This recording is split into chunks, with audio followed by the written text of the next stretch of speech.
பொடுகு தொல்லைங்கிறது ஸ்கூல் படிக்கும் போதுலேருந்தே நான் ஃபேஸ் பண்ணியிருக்கேன். நிறைய ஹோம் ரெமிடிஸ், டாக்டர் ட்ரீட்மெண்ட் பார்த்து கூட எனக்கு க்யூர் கிடைக்கல.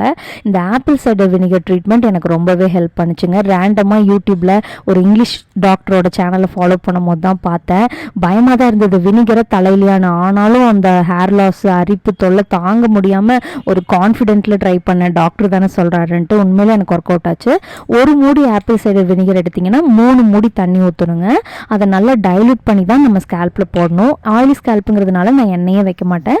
தலைக்கு குளிக்கிறதுக்கு முன்னாடி ஹேருக்கு ஆயில் அப்ளை பண்ணிக்கிறது. ஸோ நீங்கள் வேணும்னா பண்ணுங்கள், இல்லைனா வேணாம். நான் ஆயில் அப்ளை பண்ணிவிட்டு ஸ்கேல்பில் பார்த்தீங்கன்னா அந்த ஸ்ப்ரே நம்ம மிக்ஸ் பண்ணி வச்சோம்ல, அதை நல்லா எல்லா இடத்துலையும் படுற மாதிரி அப்ளை பண்ணிவிட்டு ஒரு 5 நிமிஷம் நல்லா மசாஜ் பண்ணி கொடுப்பேன். மசாஜ் பண்ணும்போது நகம் படக்கூடாதுங்க. இந்த டிப் படாமல் அந்த பாயிண்ட் சாஃப்டாக இருக்குது பார்த்தீங்களா, இந்த லேயர் தான் நம்ம தலையில் படணும். அதே மாதிரி ஜென்டிலாக ரொம்ப போட்டு சொரியிறது அப்படிலாம் பண்ணக்கூடாது.